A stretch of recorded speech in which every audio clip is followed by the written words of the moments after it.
Look, what I'm going to be talking about today is that we have got to have the guts as a country to face straightforwardly the enormous crises that exist. You know, we can put them under the rug and ignore them, in which case we're not going to have much of a country. If Democrats are serious about winning elections and addressing the major crises that we face, they must go further. They must embrace the working class of this country in a way which hasn't been done in almost 60 years.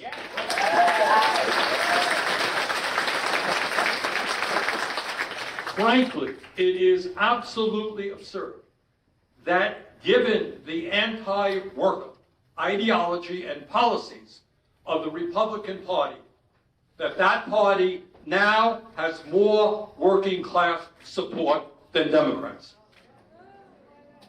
It should be deeply worrying that, according to recent polls, Democrats are losing more and more support within the Latino community and even among African American men. That has got to change, not just for the well-being of the Democratic Party, but for the future of our country. With all of the new technologies that are being developed, do you know what? We are in a unique position in world history to end austerity economics and create a decent society for all people. Technology is not a bad thing. It is bad if machines throw working people out on the street. It is not bad if we reduce the work week to 32 hours. The Democrats, once and for all, must reject the corporate wing of the party and empower those who are prepared to create a grassroots, multiracial, multi-generational, working class party in every state of this country.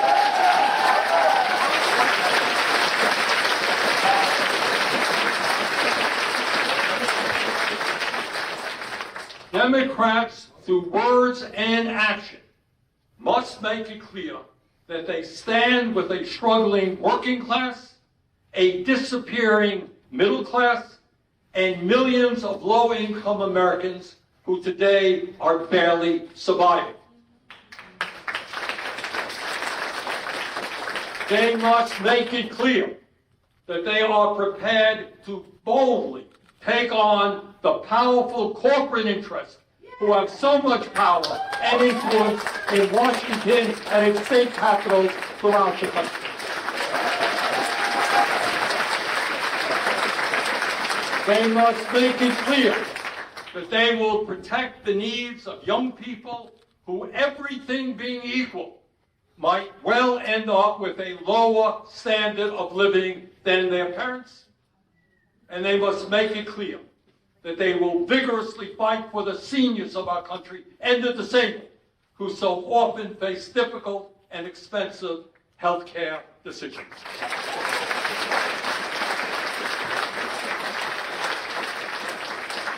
Perhaps most importantly, Democrats must reject austerity economics and understand that with the new and innovative technologies being developed, we now have the capability, as never before in world history, to provide a decent standard of living for every man, woman, and child in this country.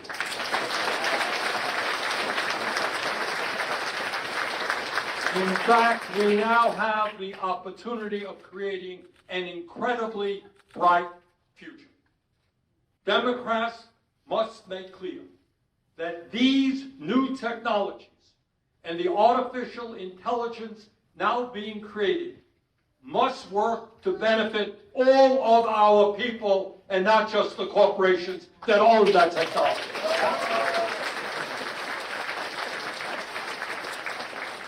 In my view, if Democrats are prepared to do that, they will win this election and win it comfortably. If not, frankly, I am not sure what the election outcome will be, or for that matter, what the future of our country holds. So we're trying to create a society which is democratic with a small d, where we end billionaire control over our economic and political life. And in my view, if we are prepared to be honest with the American people, that becomes good politics. All right? People know, whether they're Republicans, Independents, Democrats, that something is fundamentally wrong. And if you ignore that, and you simply say, hey, everything is great, you just don't know how great it is. You don't know it. That's a bad tactic. Now, if we're going to be honest with the American people, we have got to acknowledge the realities of today with the understanding that many of these crises have existed for decades. And within that context, let me say a few words about some of the achievements of the Biden administration in its first 3 years. And I know something about it because I have been there working with the president. President Biden, and those of us who have worked with him, have every right to be proud of what we have accomplished, especially given the fact that that work was done in a very divided and contentious Congress. Frankly, we didn't get a lot of help from Republicans. Yes, we should take pride in the American Rescue Plan, which is one of the lowest moments in modern American history. Remember back a few years ago, when we were dealing with the worst public health crisis in 100 years and the worst economic downturn since the Great Depression. We all remember the fears and the pain that existed. Well, as a result of that legislation, we helped revive our economy far faster than anyone could have imagined. We should be proud of that.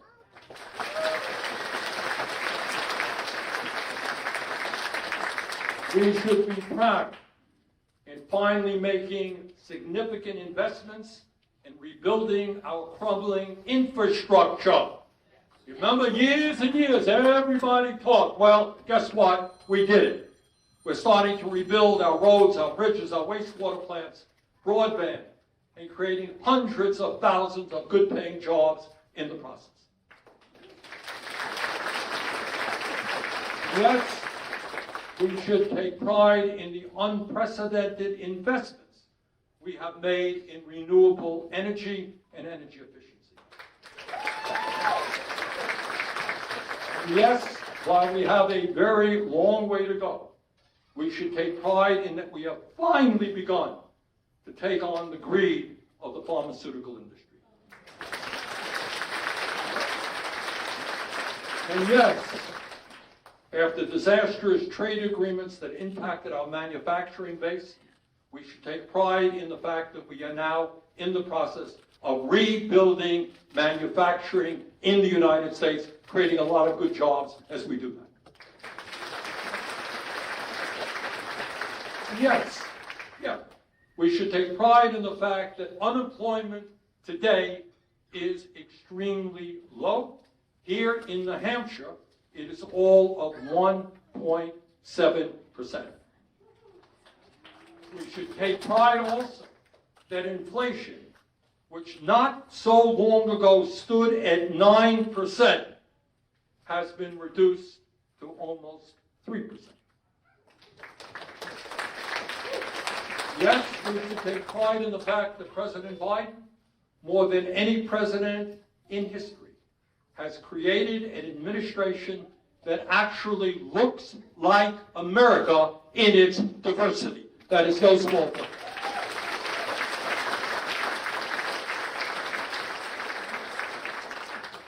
Yes, we should take pride in what we've accomplished. But at the same time, this 2024 campaign, at the presidential level and on down, must be honest with the American people and acknowledge the very real challenges that persist for working families, low-income Americans, and the middle class. While we take pride in our accomplishments, we must also recognize the reality that tens of millions of our fellow Americans continue to live in pain and despair. And interestingly, this is exactly what President Franklin Delano Roosevelt, you all remember Franklin Roosevelt? It's exactly what President Roosevelt, whose portrait now hangs in President Biden's Oval Office, it's what Roosevelt managed to do when he ran for a second term in 1936.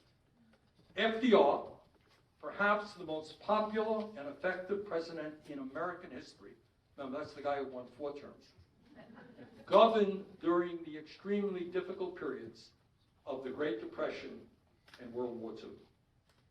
On January 20th, 1937, Roosevelt gave an extraordinary speech at his second inaugural, in which he took the opportunity not only to focus on his accomplishments, but rather on the unfinished business that he was determined to complete. And this is what he said. I want you all to appreciate this. Now, this is a guy who has completed his first term. He's now in his second term. This is what he said. He said, in this nation, I see tens of millions of its citizens, a substantial part of its whole population, who at this very minute are denied the greater part of what the very lowest standards of today call the necessities of life. Now, he was president 4 years, and this is what he's talking about. He says, I see millions of families trying to live on income so meager that the pall of family disaster hangs over them day by day. Sound familiar? I see millions whose daily lives in city and on farm continue under conditions labeled indecent by a so-called polite society half a century ago. And he continued, and this is kind of famous lines. He said, I see millions denied education, recreation, the opportunity to better their lot and the lot of their children. I see millions lacking the means to buy the products of farm and factory, and by their poverty denying work and productiveness to many other millions. And this line you'll all remember. Remember, he was president for 4 years. This is what he said. I see 1/3 of the nation ill-housed, ill-clad, ill-nourished. And he concluded by saying, it is not in despair that I paint you that picture. I paint it for you in hope, because the nation, seeing and understanding the injustice in it, proposes to paint it out. We are determined to make every American citizen the subject of his country's interest and concern. And we will never regard any faithful, law-abiding group within our borders as superfluous. The test of our progress is not whether we add more to the abundance of those who have much. It is whether we provide enough for those who have too little. End of quote.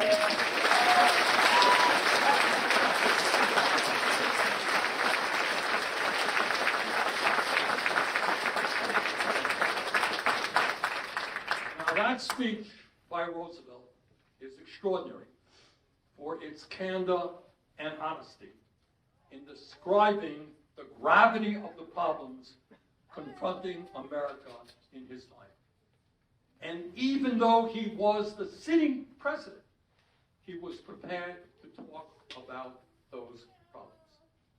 In other words, despite the progress he had made in his first term, he understood that much, much more had to be done.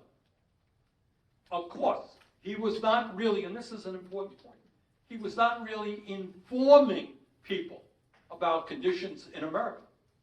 Instead, he was reflecting back what people already knew, what they felt in their hearts, and what they experienced in their day-to-day lives. He was reflecting their reality. In that way, his remarks were not an indictment of his own administration, but instead a rallying cry for working class families across the country to come together with him in a joint effort to cure those ills.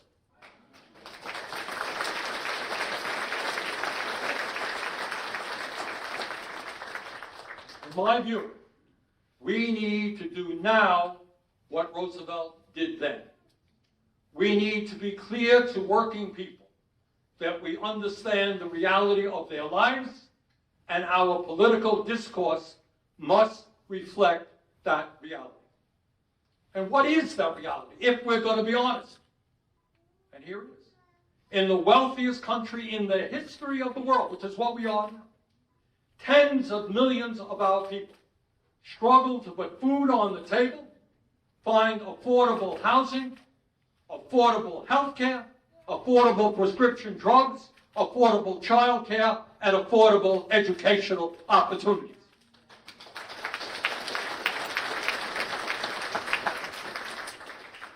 That is an indisputable reality, and it is imperative that we acknowledge that reality, that we do not run away from it. At a time of unprecedented income and wealth inequality, while the billionaire class and the 1% are doing better than at any time in the history of the United States, over 60% of our people live paycheck to paycheck, and many are working for starvation wages and under terrible working conditions. There are people in America who work, they don't have any vacation time. Their scheduling is awful. Sometimes they're working 7 days a week. Despite massive increases in worker productivity and an explosion in technology, the average American worker is making $45 a week less today than he or she did 50 years ago. You know why people are angry?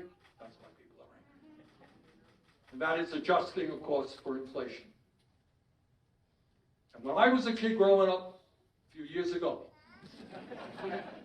working class families, and I come from a working class family, one person in those days was able to earn enough money to pay the bills. Very few families that you know do not now have two breadwinners, often working really crazy hours.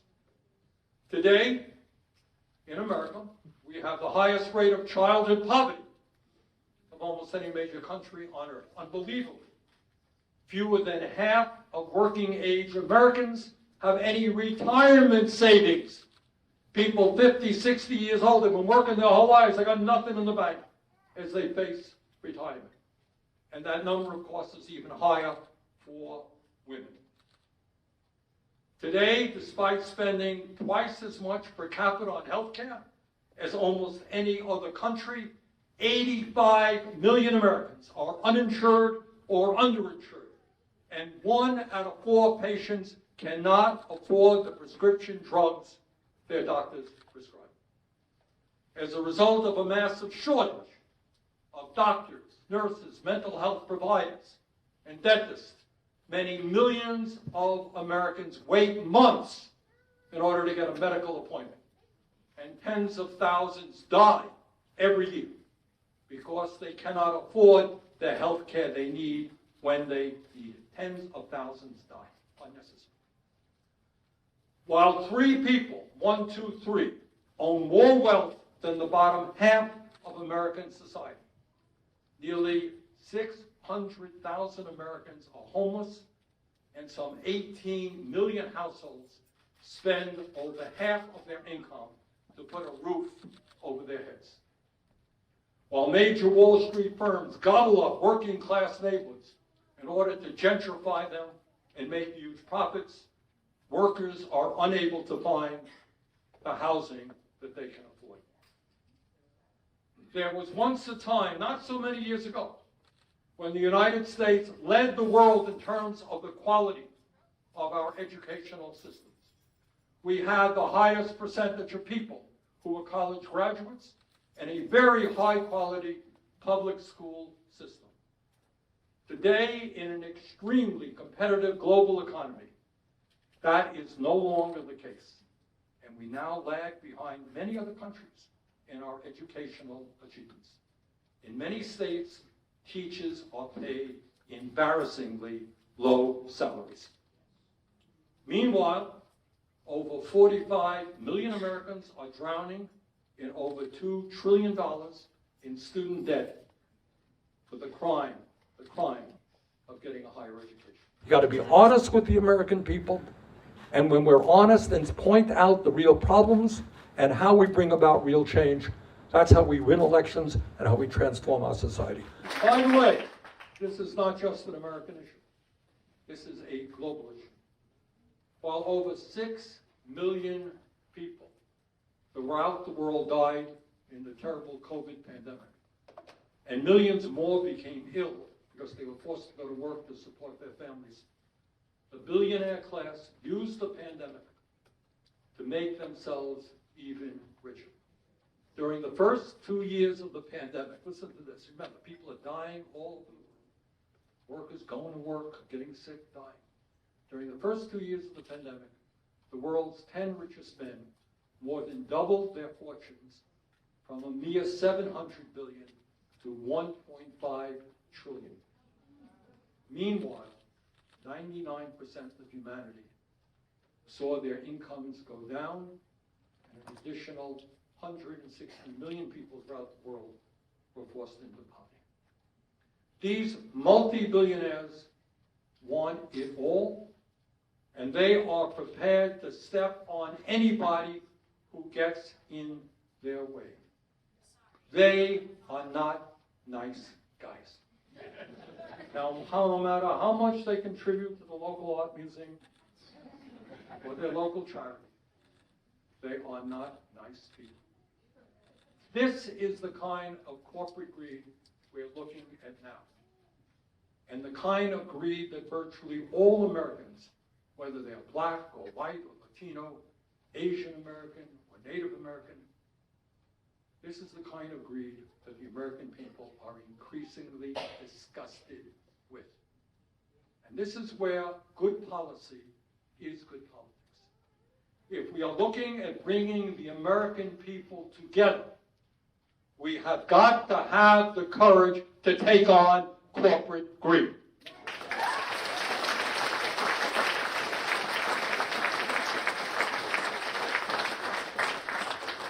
And in that regard, we should take another lesson from President Roosevelt as he was fighting against the cabal of the economic elite of his era. In a 1936 campaign speech in Madison Square Garden during the Democratic Convention, this is what Roosevelt said, quote, he's talking about his first 4 years in office. We had to struggle with the old enemies of peace, business, and financial monopoly, speculation, reckless banking, class antagonism, sectionalism, war profiteering. They had begun, the elite had begun to consider the government of the United States as a mere appendage to their own affairs. Boy, does that sound familiar to me. See the lobbyists in Washington today. We now know, he continued, that government by organized money is just as dangerous as government by organized mob. And he continued. And I think this is the main point. Quote, never before in all of our history have these forces been so united against one candidate as they stand today. They are unanimous in their hate for me, and I welcome their hatred.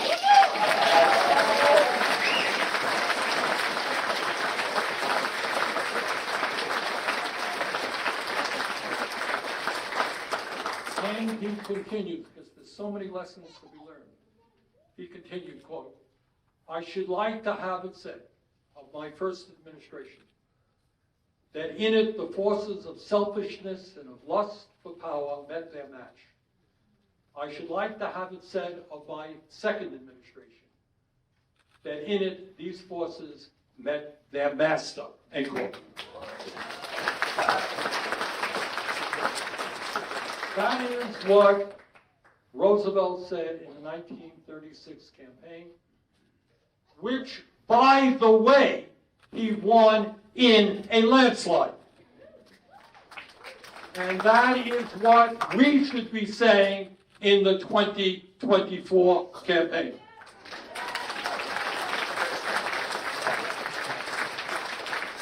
Like FDR, we should not be afraid to welcome the hatred of the billionaire class that is doing so much harm to our country. Whether they like it or not, we must address the crisis of wealth and income inequality and demand that billionaires and large profitable corporations start paying their fair share of taxes.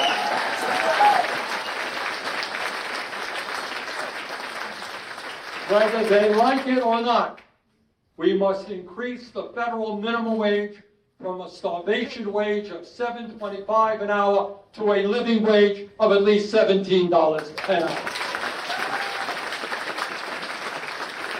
Whether they like it or not, we need to end the concentration of ownership in this country and break up giant monopolies that are strangling small businesses and keeping inflation artificially high.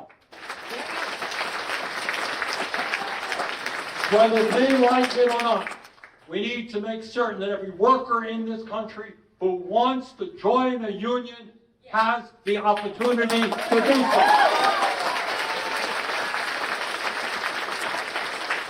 We can no longer tolerate the illegal anti-union activities of Starbucks, Amazon, and other major corporations.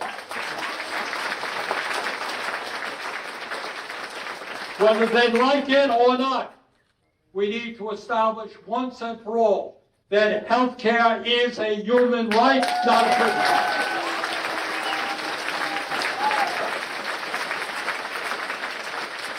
We must take on the greed of the insurance companies that made over $69 billion in profits last year, while tens of millions of Americans died because they're unable to get the medical care they need. The current health care system is broken. It is dysfunctional. We need to fight for Medicare for all.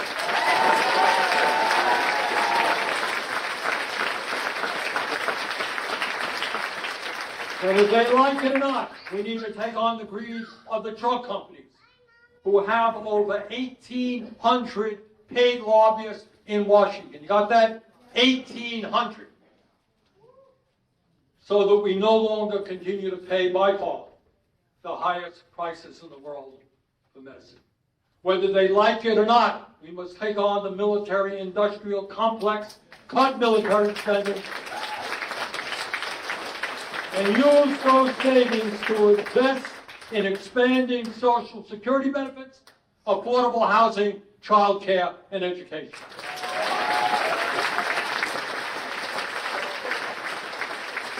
Whether they like it or not, we will save the planet by transforming our energy system away from fossil fuels to renewable energies and energy efficiency.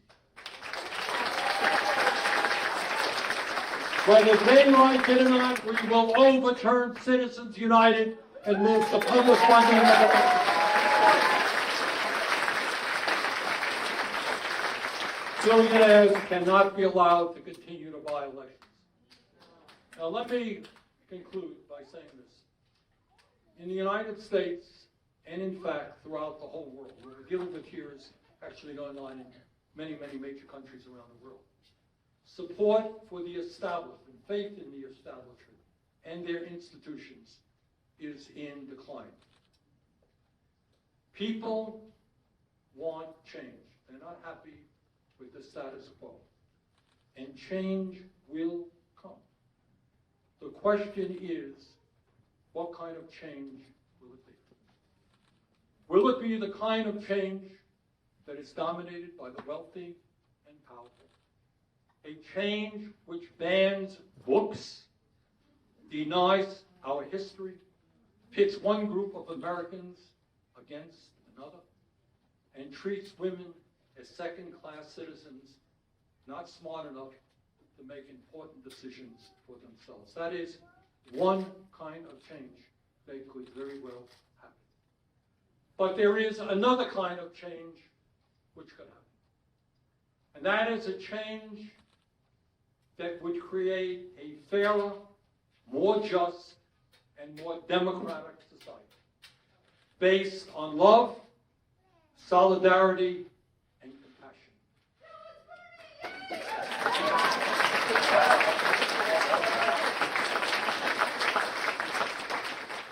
Change motivated by the principles of economic, social, and racial justice.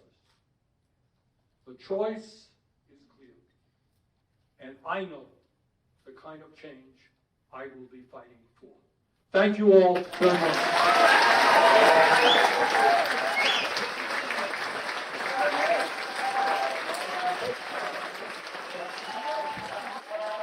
So I gave you the capsule, but stick around for the longer part. All right, thank you all very much for being here.